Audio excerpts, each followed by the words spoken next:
Bagaimana kabarnya hari ini, Bu Farida? Alhamdulillah sehat. Alhamdulillah, Bu Farida. Di sini saya akan meminta waktunya sebentar, mungkin sekitar 10 sampai 15 menit. Di dalam pertemuan ini nanti salah satunya adalah untuk mengerjakan tugas saya, yaitu modul 3.1 pengambilan keputusan berbasis nilai-nilai kebajikan sebagai pemimpin. Bu Farida merupakan atasan saya di SMP Negeri 3 Keras ini. Selama Ibu Farida menjadi kepala sekolah, bagaimana Ibu dapat mengidentifikasi kasus-kasus yang merupakan dilema etika atau bujukan moral, Bu? Jadi ada beberapa kasus Bu Aning di sekolah itu, diantaranya ada kasus benar lawan benar atau yang istilahnya adalah dilema etika, kemudian salah lawan benar atau itu istilahnya bujukan moral. Itu yang umumnya ada di sekolah permasalahannya itu. Ya. Baik. Selama ini bagaimana Ibu dapat menjalankan pengambilan di sekolah, terutama untuk kasus-kasus di mana ada dua kepentingan yang sama-sama benar atau sama-sama mengandung nilai kebajikan, Bu? Jadi selama ini dalam pengambilan keputusan yang mana ada dua kepentingan yang sama-sama benar, itu didasarkan pada rasa peduli, kemudian kasih sayang, dan memikirkan jangka pendek dan jangka panjangnya. Ya, baik.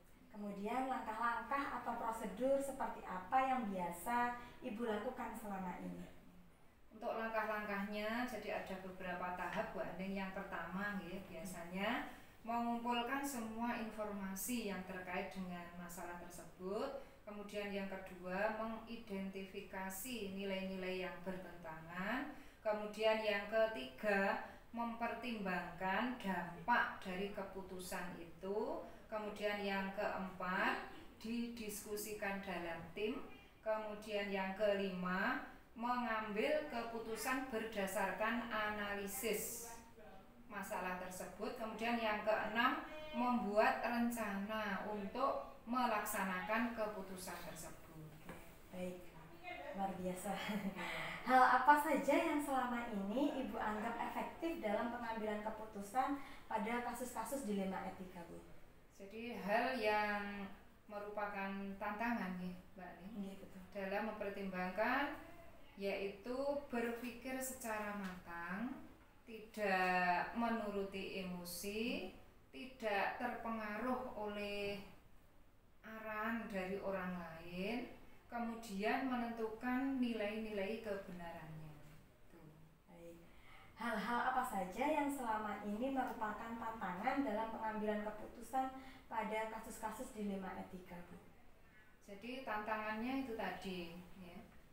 Jadi tidak boleh terlalu cepat mengambil keputusan, harus dipikirkan dampak baik dan buruknya. Itu buatnya saya rasa. Oke, baik.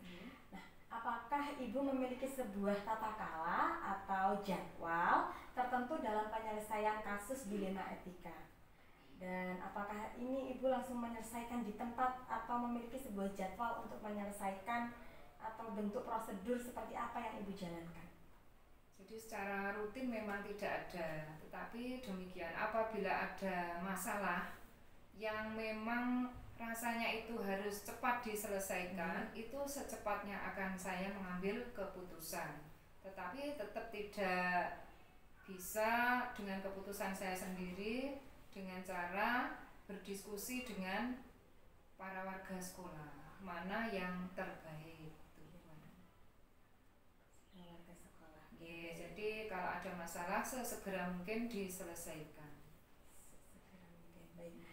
Nah, adakah seseorang atau faktor apa yang selama ini mempermudah atau membantu Ibu dalam pengambilan keputusan dalam kasus dilema etika? Jadi tetap yang mempermudah itu adalah koordinasi kerjasama dengan warga sekolah, khususnya Bapak Ibu yang sudah senior, juga warga sekolah, tenaga kependidikan yang lain. Koordinasi dengan warga sekolah ya, Bu, dan warga yang tadi yang tenaga kependidikan yang lain. Oke, baik. Dari semua hal yang telah disampaikan tadi, Bu, pembelajaran apa yang dapat Ibu petik dari pengalaman Ibu dalam mengambil keputusan dilema etika? Jadi pelajaran yang dapat dipetik, memang di sekolah ada dua macam masalah nih, yaitu biasanya dilema etika atau bujukan moral. Jadi kita harus pandai-pandai mengambil keputusan agar keputusan yang kita ambil tidak merugikan berbagai pihak. Seminimal mungkin itu hanya sedikit yang tidak puas dengan keputusan yang kita ambil, meskipun keputusan itu benar dan didukung oleh hampir semua warga sekolah. Dalam pengambilan keputusan tidak boleh emosi, tetap harus memperhatikan kebutuhan siswa di sekolah agar mereka bisa belajar dengan baik. Tidak ada yang merasa dirugikan. Bila ada masalah, itu harus secepatnya diselesaikan dengan sebaik-baiknya dan adil untuk semuanya. Gitu. Terima kasih Bu Farida atas jawaban-jawabannya. Semoga Farida tetap sehat selalu. Amin. Saya mengucapkan banyak terima kasih. Terima kasih. Sami-sami.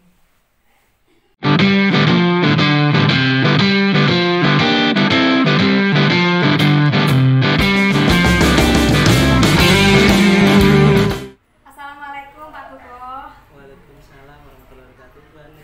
Bagaimana kabarnya hari ini Pak Kuko? Alhamdulillah sehat. Semangat. Pak Kuko, mohon maaf sebelumnya di sini masuk dari kedatangan saya adalah untuk berwawancara sebentar, di mana ini untuk pemenuhan tugas saya guru penggerak modul 3.1 mengenai pengambilan keputusan berbasis nilai-nilai kebajikan sebagai pemimpin. Mohon nanti Pak Kuko bisa meluangkan waktunya untuk menjawab beberapa pertanyaan yang akan saya ajukan kepada Pak Kuko. Siap Pak. Yang pertama, Pak Kuko selama ini sudah berapa lama menjabat sebagai kepala sekolah di SDN mana ini Pak? Bendosari 1. Oh, Bendosari 1. Iya, alhamdulillah saya di sini sudah 1 tahun, berarti kurang lebih sekitar 1 bulan sudah di sini. Sudah di sini ya Pak ya. Nah, selama Bapak menjabat sebagai kepala sekolah atau pimpinan, bagaimana Bapak dapat mengidentifikasi kasus-kasus yang merupakan dilema etika atau rujukan moral? Iya. Untuk melihat kasus yang dari dilema dilema etika itu kan kadang kita harus memilih di antara dua pilihan yang kira-kira hampir benar semua. Kita harus pintar-pintar untuk memilih antara dua pilihan yang benar semua. Sedangkan untuk dilema bujukan moral itu kan kita harus memilih antara benar dan salah. Jadi untuk terutama yang di dilema etika itu kita harus mengidentifikasi dengan baik, mungkin dengan mengkonfirmasi dari beberapa pihak agar keputusan yang kita ambil itu bisa tepat. Baik. Nah, selama ini bagaimana Bapak dapat menjalankan pengambilan di sekolah Bapak, terutama untuk kasus-kasus di mana ada dua kepentingan yang sama-sama benar atau sama-sama mengandung nilai kebajikan, Pak?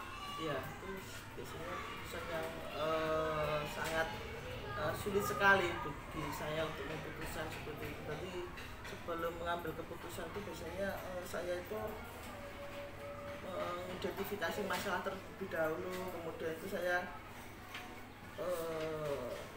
mengumpulkan fakta-fakta. Jadi kita harus mengumpulkan fakta-fakta terlebih dahulu dari berbagai pihak yang terkait. Oke, berarti mengidentifikasi dan mengumpulkan fakta terlebih dahulu ya. Iya, benar sekali. Kemudian Pak, apa yang biasa Bapak lakukan selama ini?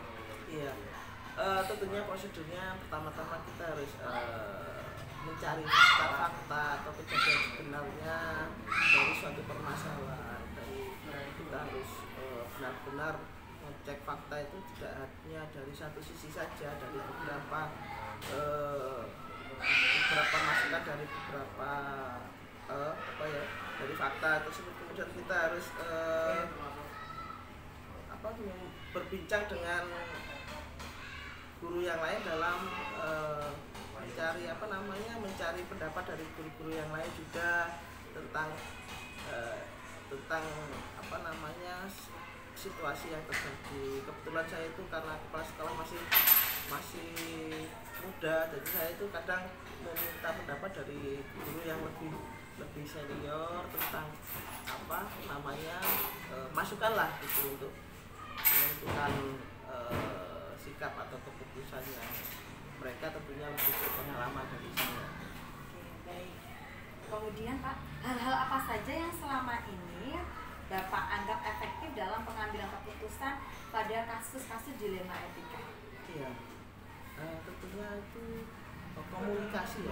Komunikasi itu penting sekali dalam mengambil suatu keputusan, di mana komunikasi yang baik secara kekeluargaan itu bisa memunculkan solusi-solusi yang tentunya bisa diterima semua pihak seperti itu.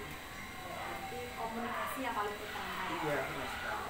Kemudian Pak, hal apa saja yang selama ini merupakan tantangan dalam pengambilan keputusan pada kasus-kasus dilema etika? Ya, tentunya banyak sekali tantangan karena kita itu tidak bisa memuaskan banyak pihak. Jadi keputusan yang kita ambil itu biasanya sifatnya ada beberapa pihak yang juga kurang sependapat, tapi dengan komunikasi yang baik tentunya nanti bisa semua bisa menerima keputusan yang kita ambil. Kemudian apakah Bapak memiliki sebuah kata-kata atau jadwal tertentu dalam penyelesaian kasus dilema etika? Iya, tentunya selain kita melakukan observasi atau supervisi secara berkala, tentunya kita juga melihat sifatnya perlu urgent atau tidaknya suatu masalah itu harus diselesaikan. Jadi saat kita melihat masalah itu terlebih dahulu sifatnya seperti urgent atau harus selesaikan terlebih dahulu, atau kita bisa melakukannya saat observasi atau saat supervisi seperti itu. Tapi terlebih penting itu kita harus melihat sifat keputusan yang harus kita ambil itu sifatnya urgent atau bisa kita jadwalkan. Apakah Bapak langsung menyelesaikan di tempat atau memiliki sebuah jadwal menyelesaikannya, bentuk atau prosedur seperti apa yang biasa Bapak jalankan? Tentunya kita sekali lagi melihat sikon atau situasinya. Kalau memang masalah tersebut bisa kita selesaikan di lembaga atau cukup dengan pertimbangan yang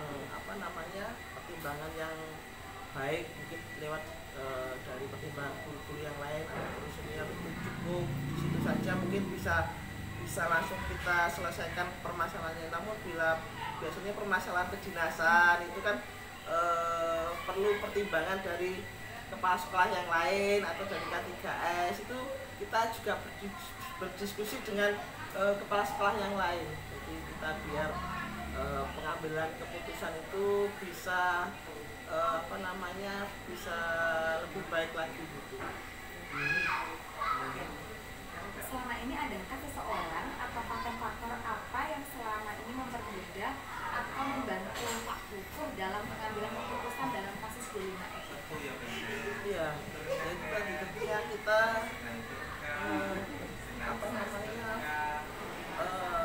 bekerja sama dengan kalau kepala sekolah tadi K3S, di situ kita bisa kerjasama dalam memutuskan suatu sikap atau permasalahan yang berhubungan dengan kedinasan. Jadi kita biasanya sudah memiliki kesepakatan tentang hal-hal yang sifatnya kedinasan. Untuk sifatnya di kelembagaan kita juga membutuhkan masukan dari guru-guru lain gitu, yang lebih senior misalkan seperti itu. Jadi kita ngambil keputusan itu tetap mempertimbangkan atau meminta pendapat juga dari yang lain gitu, dari yang lain.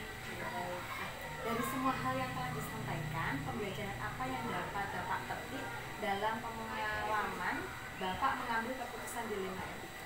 Iya, tentunya yang pelajaran yang kita peroleh ini, setiap kita mengambil keputusan itu harus harus mengidentifikasi, kita harus mencari masukan dari beberapa sumber yang lain. Kemudian kita juga harus mempertimbangkan dengan baik-baik. Tapi apapun itu, saya rasa keputusan yang kita ambil itu menjadi konsekuensi bagi kita. Jadi kita harus tetap berani mengambil keputusan, karena kita saya harus meyakini apapun keputusan yang kita ambil, apapun konsekuensinya, itu harus berani, harus tetap berani mengambil keputusan. Terima kasih Pak Joko sudah menjawab semua pertanyaan dari saya. Iya, sama-sama Bu Ani. Semoga Pak Joko senantiasa diberikan kesehatan, Amin. panjang umur. Amin. Terima kasih. Saya undur diri Pak Joko. Sama-sama Bu Ani. Semoga bermanfaat untuk teman-teman yang lain. Amin amin. Selesai. Makasih ya Pak Joko. Ya Allah.